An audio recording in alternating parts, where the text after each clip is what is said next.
Today on Off the Record, we have someone who is known for making many stereotypes shy.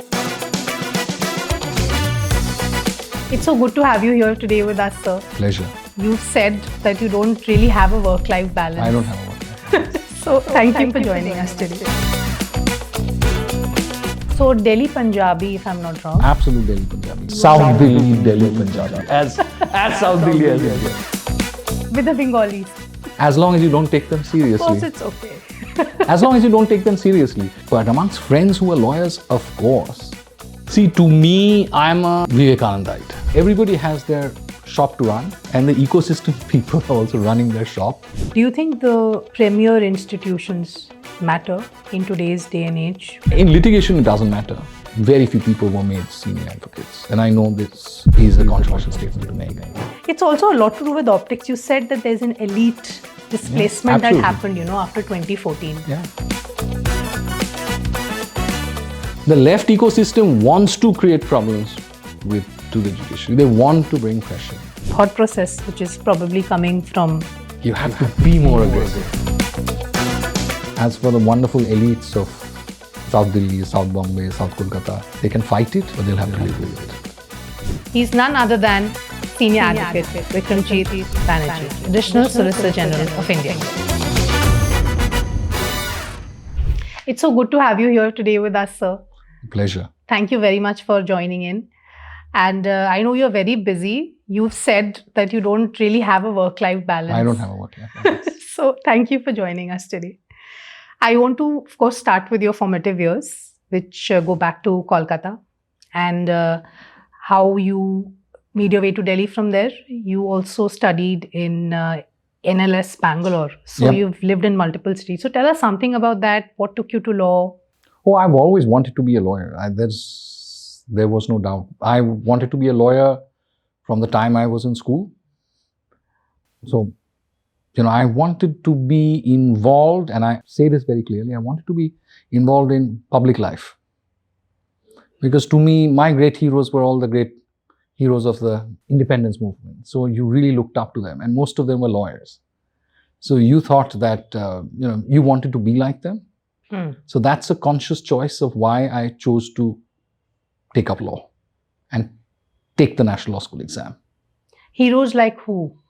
Heroes like all of them. I think you start off with C.R. Das, Mahatma Gandhi, Jawaharlal Nehru, Shyam Prasad Mukherjee, Sardar Patel.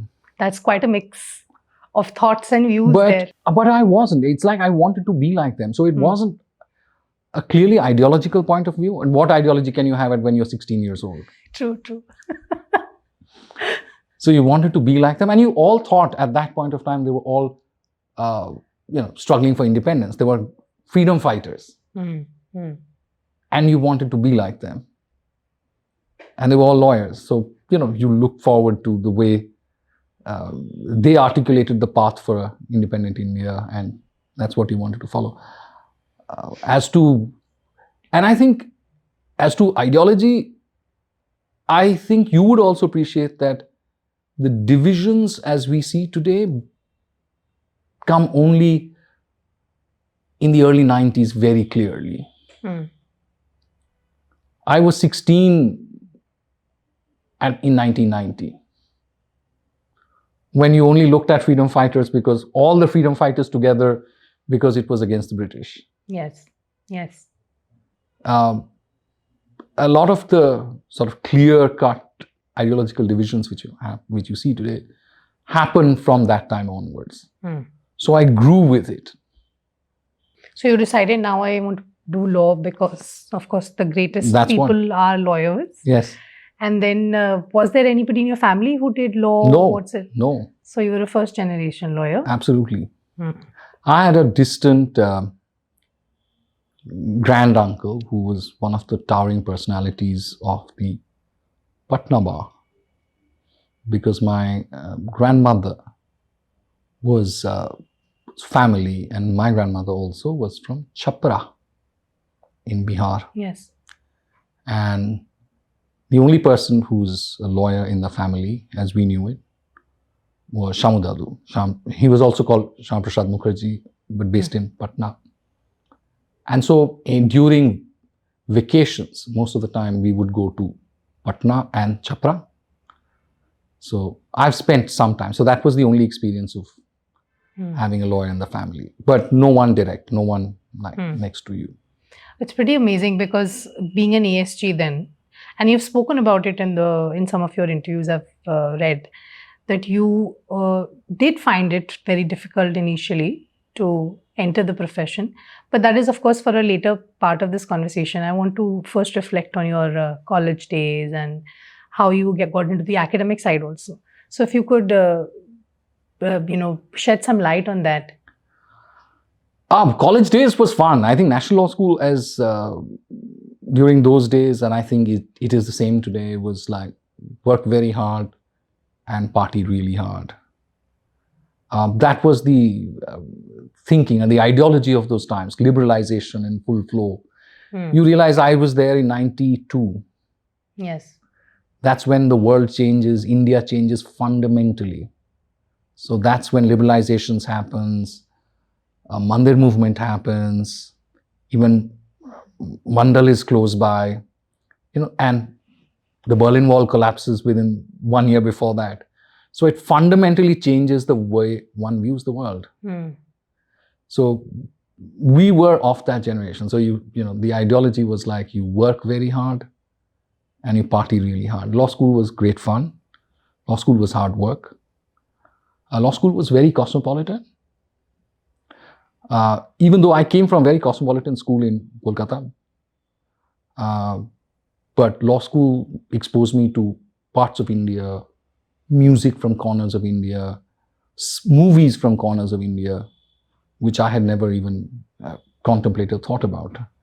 I remember going to Chennai with a friend of mine, Senthil Jagdishan, who is now a very eminent senior advocate of the Supreme Court, and going and watching a drive-in movie. It was a movie called Tevar Magan, which became into that very famous Hindi movie called Virasat. But Tevar Magan's was, I think, starred Kamal Hassan, and Virasat, I think, was with Anil Kapoor. So I remember that. I remember being exposed to music. For the first time listening to A.R.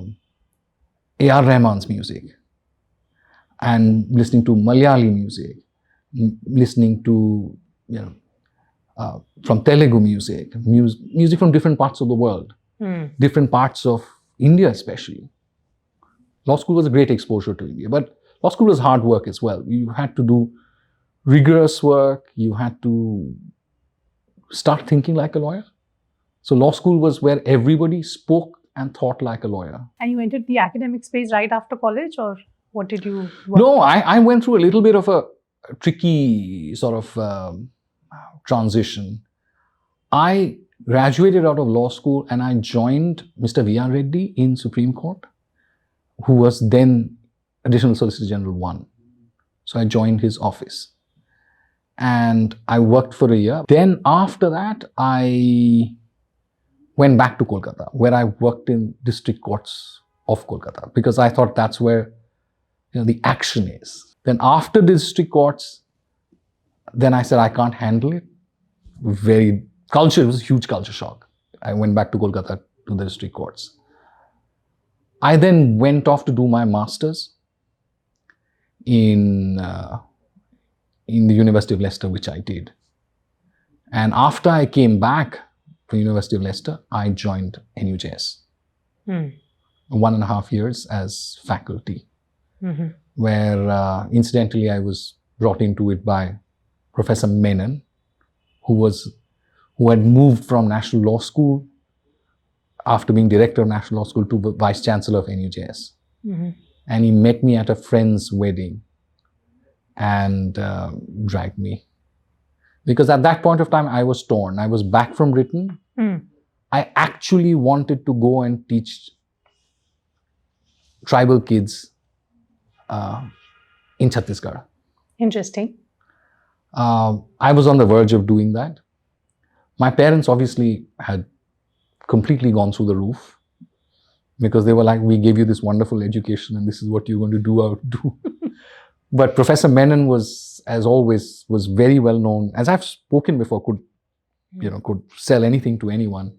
So he sort of caught me one day and he said that you want to make change from the bottom, I'm going to make change. We are making change from the top by starting off NUJS, where you teach the best and brightest and you go send them out to the world to change the world.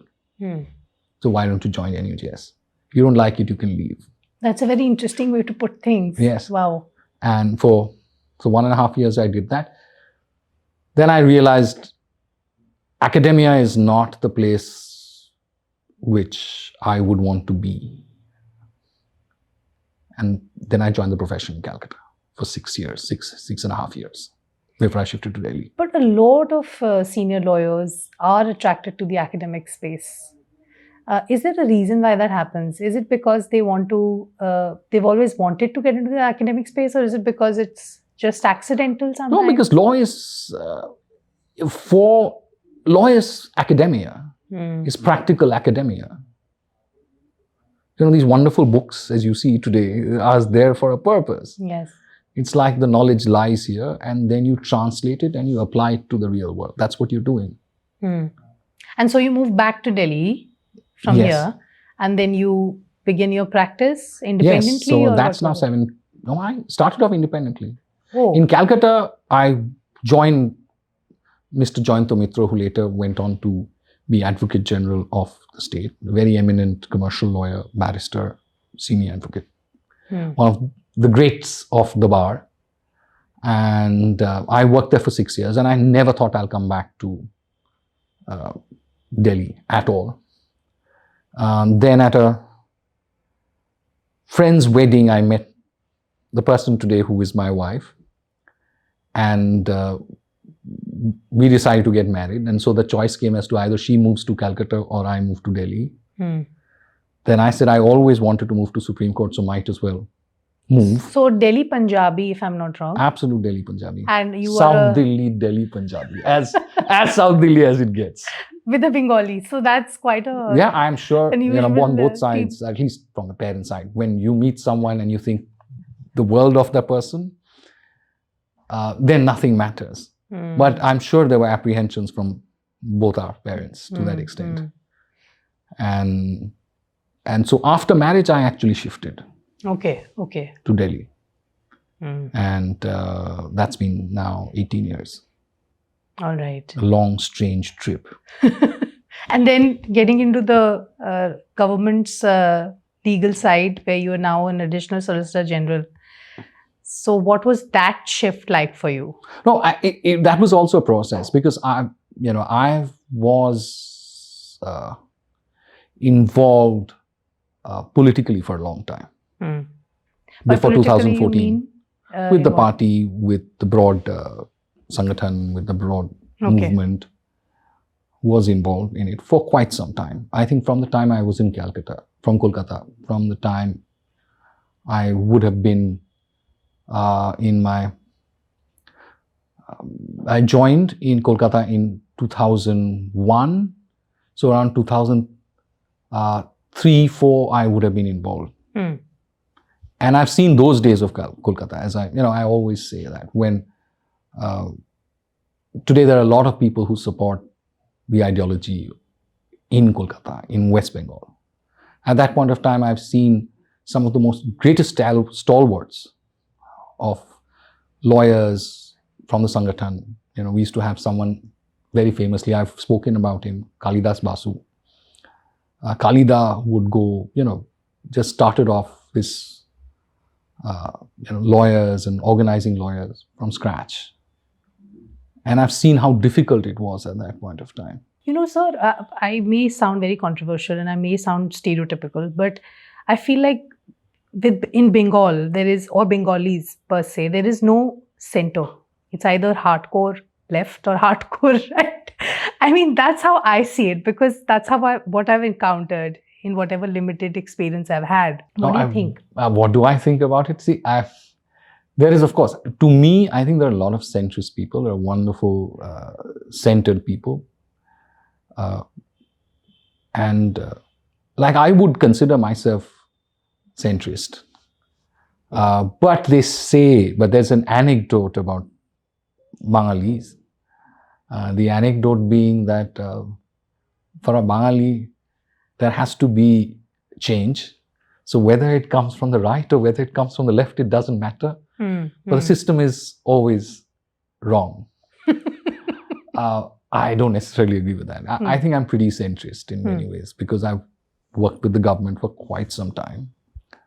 And there are a lot of Bengalis whom, I don't know whether around you, whether you notice, who work, completely with the government, who are part of the government.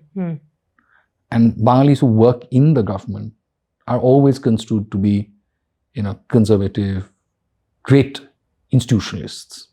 Correct. I agree with that. So, but of course, one thing is Bengalis have flair. So whether you're on one side or the other side, you attract attention. I think that's the reason. I think that's the reason. Yes. Okay. Ideology-wise, what is your understanding of how the bar works? Do you think there is judgment when it comes to ideologies per se? And when you became an ASG, or before that also, you said you were very politically involved, even from back in the day when you were younger. Yeah. So did you ever face any backlash? Did you ever face any, resistance? I don't think there was backlash from the bench. And I must say this, irrespective of whatever people say, the bench has always been kind to me. But amongst friends who are lawyers, of course, I was just discussing before the interview started that I had to exit WhatsApp groups because people would get hostile. So everything which they didn't agree with either the political party or the government would then fall on me. So after a point of time, I thought it's not worth absorbing that amount of negativity. And I exited those WhatsApp groups. And I'm not back on those WhatsApp groups. That's pretty sad. That's pretty sad. I think that happened with a lot of people, not only just lawyers. There was a lot of resistance from, say, if I were to put a word to it, then the left particularly. Or people I also think it's about, there was a broad elite and an ecosystem which got displaced after 2014 because 2014 was a fundamental change. Whether you call it revolution or not, that's the way you term the word. But I think 2014 was a fundamental change. Yeah. And there were people who are for that fundamental change and there are people who are against that fundamental change. And that fundamental change means those who were then the dominant elite got effectively replaced by a much more democratic, separate set of people. And that has created a lot of anger amongst those who have been displaced, and therefore that viciousness. Interesting. I think I could agree with you to a large extent because, even as somebody who has a personal view, it's not always nice to be on any particular side. So yes, I think to that extent it's true whatever you're saying. But from your optics, as somebody who moved in the ASG space as a government law officer, of course, when you look at the law, there is a sense of idealism involved. But when you are in the legal governmental policy framing space or a law officer dispensing space, there is also realism involved, where you have to look at things not only from an idealistic perspective, but from a very overall, lens, which is so many factors have to be taken in. So, do you see that change when you look back happening, or was it just a I think it's ongoing it's thing? everybody who is part of the movement. Once you're in government has its own ideology, the ideology of governance. And that means that there is a certain amount of balance and restraint, and which you bring on to the plate when you are part of government. You can hold various views, like all of us do. We all have our personal views. But when you're in government, the predominant view is that of governance, or what is the best possible way to govern. Which means at times you have to, I won't say sacrifice, but I do think there can be at edges you may have to compromise with the ideology. But I personally think the ideology which I contribute is complementary to governance. I don't think there's a conflict at all. I think in perfect reconciliation. But of course, we say a lot of extreme things when we are sitting in a conversation, half of which we may not even really mean. So those things you disregard them. But would you label yourself as somebody who is centre-right? That's a question I always had in my mind to ask you. I don't like the word right. Why? Why is that? Because right to me, if you know where I come from, right to me is a Western European term. Correct. Centre is a Western European term as to terms of ideology. I think I'm Bharatiya. I have Bharatiya values, and the philosophy, ideology is again a Western term, but the philosophy which I have on politics is Bharatiya. That also gives you a lot of insight into your constitutional interpretations, or I think it does. I think it does. I think my views on the Constitution is in many ways shaped by whom I consider my academic philosophical guru, Varna Mensky. I don't know whether you've heard of Varna Mensky. Varna Mensky is this professor of Indian laws, or former professor of Indian laws of the School and Oriental African Studies at the University of London. Mensky's theory is that the Indians have shaped the Constitution in the way it works, in the way it's applied, especially the Indian Supreme Court, based on Indian conceptions. So irrespective of what it was drafted, it has now been shaped to way India has always been governed. So over the years, you mean? So over the years, it's been, I'll give you an example. For example, 2 examples. Your right to life today is not mere animal existence. A right to life, as you see in the Constitution, is very clear. It's framed in Western terms. Yes, it's more restrictive. It's clear, as in right to life, you cannot be arrested without due procedure, without procedure established by law. You've expanded that to, life to life is not mere animal existence. You've given roads, you've given clean air, clean water, you've read everything. That can only happen. That's a very Indic way to look at life, Bharatiya way to look at life. You look at the conception of secularism. You say sarmadhama sarva dharma samabhav. It's like we know, it's not secularism. There's no Chinese wall between a church and state.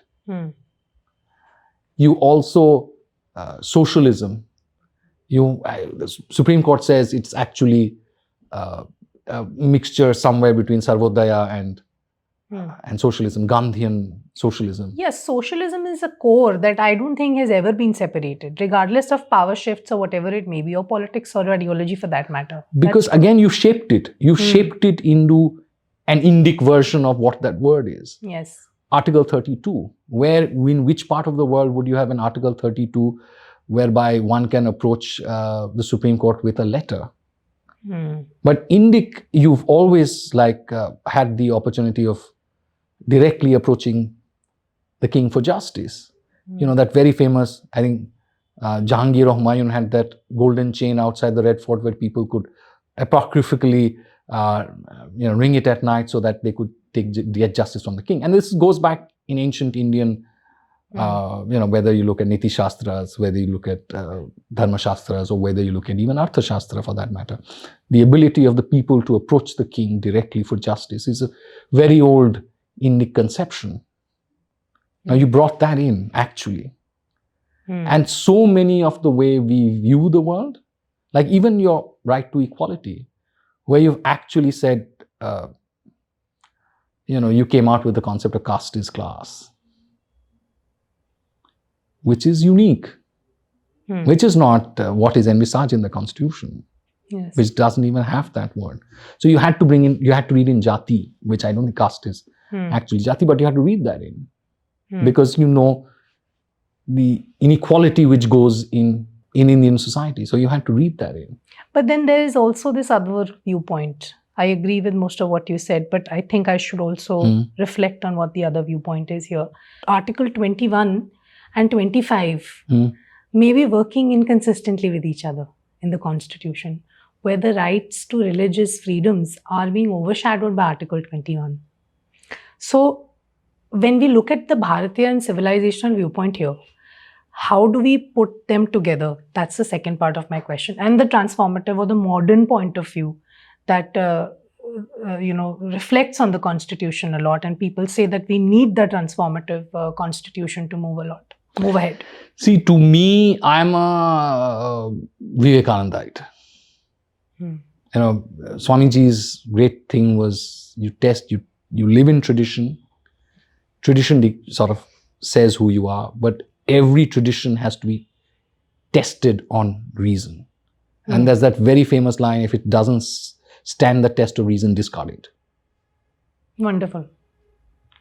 So to that extent, if any tradition, whether faith-based or anything, doesn't stand the test of reason, I'm from the side of Swamiji. Okay. So, I understand that we have different interpretations.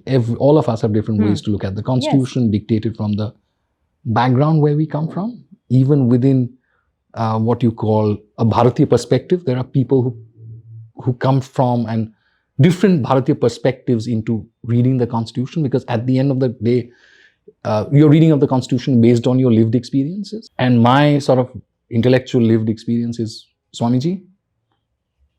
And Swamiji is always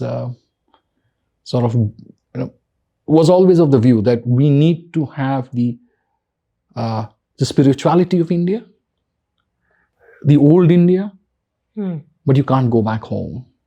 But you have to reconcile it with the modern world. But don't you think that transformative constitution word is a little derogatory also? I don't agree at all with the transformative constitution. Okay, so that's a separate part of it. Because I think transformative constitution is patronizing. Transformative constitution believes that the constitution basically changes people transforms people into something else. Changes the views of the people are bad. You're transforming it using the constitution. I don't agree with it at all, because the values you want to transform to are values of people like us. Wonderful English speaking, from that background, from the national law schools. So your values which you now want to promote are very different from the actual values of the people. My view on the Constitution is, the Constitution was framed in the context on which it was framed. There was no doubt about that. It's substantially based on the 1935 Act. There's no denial of that. But we've had a process of working it out. And we have, in the process of working it out, substantially changed it in the process of working. And what it resembles today is not what we started off with in 1950. And was that a good thing or a bad thing? I think it's a good thing. And I think that had to be, because there is, again, that wonderful, I don't know whether, path dependency theory, which says that you give anyone any law in any society, and the society then shapes it into an image of how it has always been governed with. So you can have a communist system in China, but it resembles the old Chinese emperor and the bureaucrat Mandarin system, which they were all used to. Yes. You can have a system in Russia which end up resembling the old Russian system, like the Tsars also, in many ways. I think that's everywhere. So people adapt to it, or they're made to adapt. People civilizationally adapt the laws to what they are civilizationally or culturally used to. I also feel that the interpretations of the constitution may have, I'm no constitutional expert, but there is a certain viewpoint. Of course, the public also sometimes reflects on these conversations on X or various social media platforms, or there's discourses around it about majoritarian views or minority views being struck down because of certain judgments or whatever it may be. So the ecosystem that you did speak about, that is always trying to highlight that. So do you think that ecosystem exists to also do that, to highlight that, there is a majoritarian view and the minorities are being trampled? I don't agree with it at all, that majority minority views are being trampled. I don't agree with it. But I look at it this way, really, that everybody has their shop to run, and the ecosystem people are also running their shop. Okay. So, when you run a shop, you advertise it, you say things to run your shop. So most of the people in the ecosystem are just saying things so that their shop runs, whether their book sells or whether they are liked amongst their friends or to get work from certain people. That's what they're doing. So it's okay. As long as you don't take them seriously. Of course, it's okay. As long as you don't take them seriously. You shouldn't take their views seriously. It's also a lot to do with optics. You said that there's an elite displacement that happened, after 2014. Yeah. The optics still stays very centric to that. They want to fit in. They want to be amongst those friends who can give them work, who can give them that seminar in Europe. And there's so many things. Do you think that matters to build your credibility or authority nowadays? I don't think so. I've been there. So I've, in a different time, I'm not saying that there used to be, before, I think 4 years to 10 years back, there used to be a similar circle also amongst the conservative side. I've been part of that as well. But I don't think that helps. It helps you broaden your perspective. Like today, if you are sitting with a German conservative in Germany and appreciating their points of view, or sitting with an American conservative somewhere else and looking at it from their point of view, or even from a conservative constitutionalist from the Middle East and looking at his point of view, it broadens your perspective. You understand how the world functions. You understand where different people come from. Strengthens some of your ideas. But fundamentally, it doesn't improve anything. But yes, your academic arguments, your political arguments, your social arguments become more nuanced and sharper. Because of exposure, you mean? Because of exposure. So going back a little bit to your law school days, do you think the premier institutions matter in today's day and age when we are looking at getting work in a city like Delhi or say Mumbai or Bangalore? In litigation, it doesn't matter. It doesn't matter. Litigation, it doesn't matter. But the law school or anyone like the law school gives you some fundamental skills. How to do research, how to be able to sharpen an idea, how to write stuff, which is not there amongst the other law colleges as such. That helps you in the profession. That gives you an edge. But if, of course, somebody is smart, brilliant, and able to pick up these things, and a lot of people do, then they are as good and maybe better. I agree. And I think that fundamental change and difference has also come after the power play or power shift that has happened, where that belongingness has profession has become more democratized. Correct. That's a great, great thing, which I think is the direct outcome of the fundamental change of 2014. As a society, we become more I'm using a word democracy or democratic in a shorthanded way, but it's become more democratic. Things which are things within reach, which were not within reach of, things are within reach of people which were not within reach even before 2014. For example, designation. I know I'm going to say a very controversial thing. Designation as senior advocates. Previously, very few people were made senior advocates. And I know this is a controversial statement to make.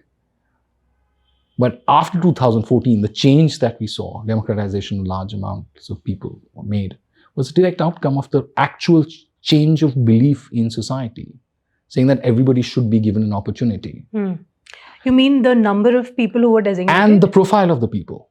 What do you mean by profile exactly? Profile of the people is you go and figure out who were the senior advocates designated, with few exceptions. There are always exceptions, so I'm not going into that. But majority of the people, eminent families, eminent backgrounds, and you look at the background of the senior advocates made today. Yeah, true. And of course, democracy always has its, there's always that argument that it compromises on quality. But that's a balance which one has to strike. There are things which, for democracy, you have to sacrifice. I was actually going to ask you that question about quality, because if the number expands, then maybe the quality suffers. But of course, you've answered that. In terms of elitism now in the profession, where only eminent families, nepotism, is that something you want to talk about? Do you think it exists even now in the judiciary? Or nepotism is too strong a word. It's like all of us know, when you go into a court, the judge who's passing an order, a lot of it is based on trust. So whether the person trusts you or not, because they expect that what you are saying is truthful. So the process of establishing that trust as a lawyer takes a long time to establish. And is what is very difficult for people in the first generation, because it takes time to be able to earn that trust. So people who would have seen you acting trustworthy over a period of time. Because first generation lawyers, there's a tendency at times to sort of take shortcuts. Because the pressure one is, I have no grudge on that. Yeah. So you have to hang on to it and become trustworthy. Yes. While if you come from a background, so there's automatically a little bit more trust. Of course. And like if I'm someone's son, then I expect you to be a little bit more trustworthy because I've known you. So, but that's so natural also. Yeah, I get what you're saying. So, no grudges on that. But as you get trusted by the court will then, once it thinks that you're worth that trust, then the court gives you that benefit as well. What advice would you give to people who are stepping into the profession as first generation lawyers for that trust building? As I said, that you don't cut corners. Sometimes under great temptation and under great pressure.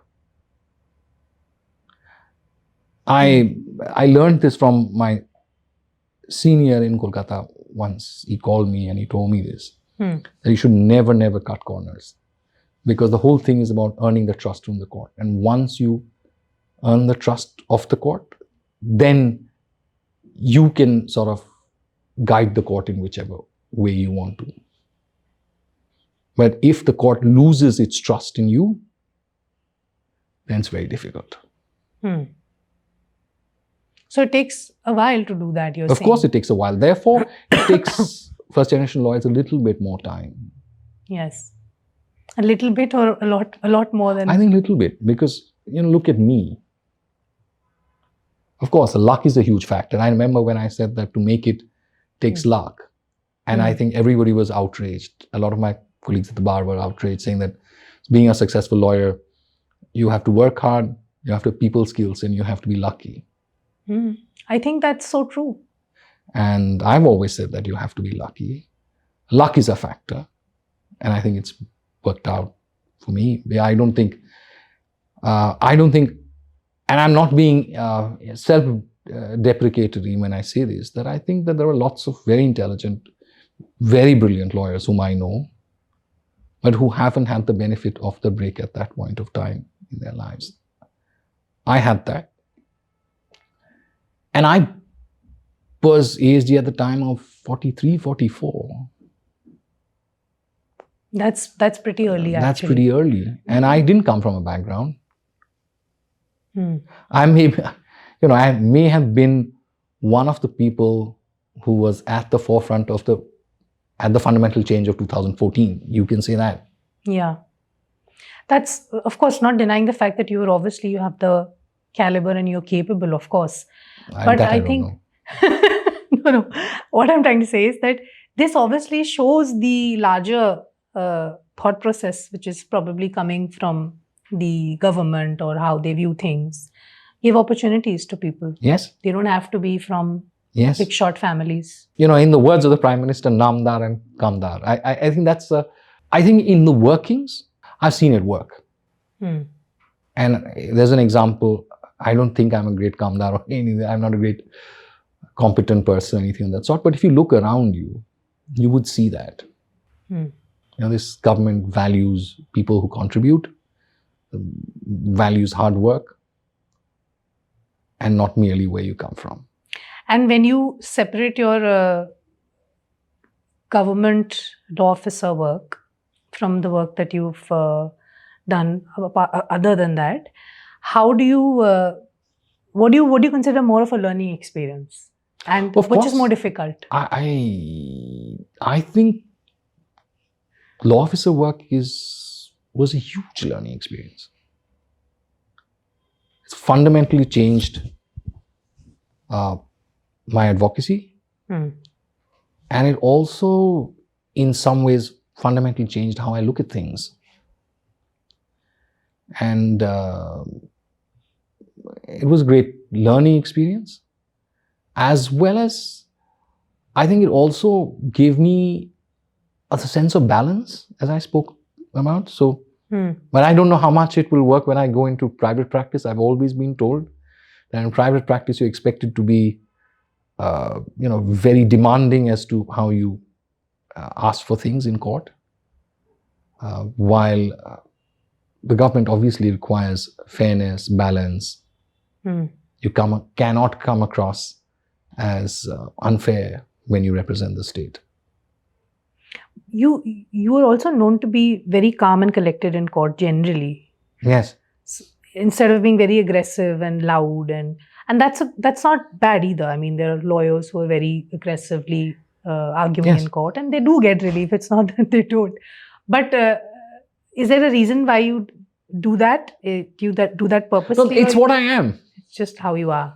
Yeah, I've tried. And I must tell you this, some of my good friends, when I joined the profession and I still am there, they come and tell me, Ki, Vikram, you have to be a little bit more aggressive in court. So once, when I'd just become Additional Solicitor General, someone came and told me, you have to be more aggressive. So there was this very eminent judge I won't name, who was very kind to me and was very indulgent towards me.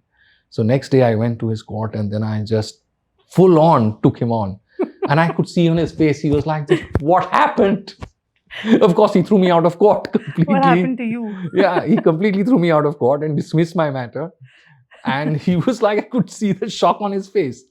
The next day again, I realized, what doesn't work with you, you can't be someone else. And I think advocacy skills in court come from one's own character.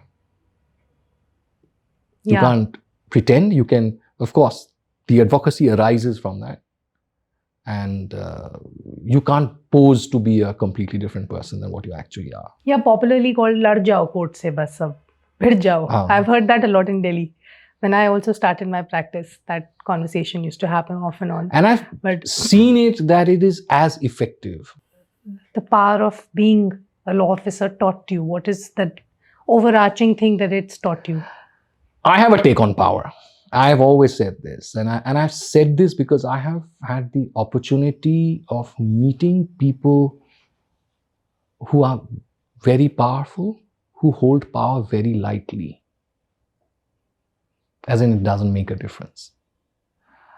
I can give you numerous examples, but let that apart. I treat power like a plate in a wonderful, fancy restaurant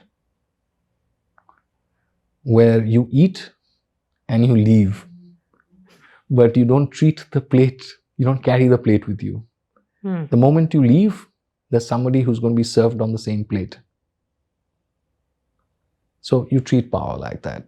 You don't take it seriously. There is also a lot of browbeating of the judiciary, which is happening. I don't think there's browbeating at all. Okay, I'll frame it in another way. Maybe there is a lot of pressure that is being created. There is no pressure at all. Okay. I mean from the left ecosystem, so as to speak. There's pressure from the left ecosystem. Correct. Yes. So that browbeating from the left ecosystem that is being created, in my view, do you think it can create problems for the independence of judiciary? They want to. The left ecosystem wants to create problems to the judiciary. They want to bring pressure. But the judiciary does, I don't think it concerns them at all. The left ecosystem tries. And we all know, this is not new. This is not new. I think it was in the press before that. I can give you 100 examples. Like I know for a fact that when, let's say for example, Salva Judum matters used to come to the court. Just before the Salva Judum matters would come to the court, some of the most prominent newspapers of the day would suddenly carry, like after 3 months, 4 months, the day before the matter is coming, suddenly carry huge newspaper articles on that. It was to create pressure. Because they expect or they hope that the judges would read and the matters would get circulated and it would create pressure. That's an old tactic, but I think no one takes them seriously. I think anyone who takes social media seriously cannot be taken seriously. You said in the past also, people on Twitter are very different from what they are like. Of course, all of us know that. Are you the same person as you are on Twitter? You're not. I probably may just be. I'm not. Because number one, two things. Twitter is like a really complicated thought, that wonderful conversation we had in 30 characters or 326 characters. You have to be sharp, incisive. And of course, you know for a fact that the more extreme views you have, the more likes you will get. So that polarizing happens for a reason, is what you're saying. Yeah, but you should never take it seriously. It's like who takes a video game seriously? But the judges comment that so-and-so, happened on social media and we are being trolled on social media. They've commented in the past. They may have, but I don't think anyone takes them seriously. It doesn't affect their judgment. We all discuss, if there's a wonderful movie, we discuss the movie. If there's a wonderful cartoon which is playing, we discuss the cartoon. But we don't take it seriously. I don't think any judge takes social media seriously. But of course, there is a clear attempt to polarize. And we've seen that you can polarize at least some sections of the people by, all sorts of things. But that's how the algorithm works. Yeah. The algo is a very mysterious fellow. The algorithm, it's not mysterious. I think there's everybody who's has any knowledge will know that the algo can be made to sharpen views. And that's how it gets clicks. It's meant for polarization. Yes. But the way around it is, again, I think the best way around is not to take it seriously. Okay. I was on Twitter. I used to be majorly on Twitter at some point of time. When you were younger or when you what? Before I became ASG, I was on Twitter. And it was like, I still am on Twitter, but my Twitter handle is largely unused. But I was majorly on Twitter. And the only thing which I realized is after a point of time, my blood pressure used to go up and became unhealthy. And it served no purpose. And it's self-validating. Like my 10 friends will praise every comment I make. And I think that's like, I'm the coolest person in the world. Hmm. As one of my Colombian friends who studied with me at the university when I was doing my master's used to say, "No way, Jose, I'm not into that." And one last question. Do you see any change, any specific kind of change in the next decade constitutionally for India, which is going to be better or cohesive or overall a better way of moving forward? We are in a much better place. Hmm. I think we are more civilizationally connected as a society now than what we were. I think going forward, I see this growing. I think we are now 70 years have already passed, maybe more. From 1950, 75 years have passed. As we grow distant from our colonial experience, we will become more and more Indic, and that will be reflected amongst the people and therefore reflected in the way we work the constitution. So there's conversation about Viksit Bharat 2047. It'll be much more Indic.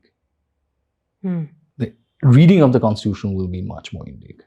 And what we just discussed. Yeah. Even if whatever be the letters of the law, we will read it in increasingly Indic, Bharatiya ways.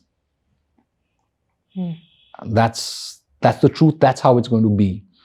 As for the wonderful elites of South Delhi, South Bombay, South Kolkata, they can fight it, but they'll have to live with it.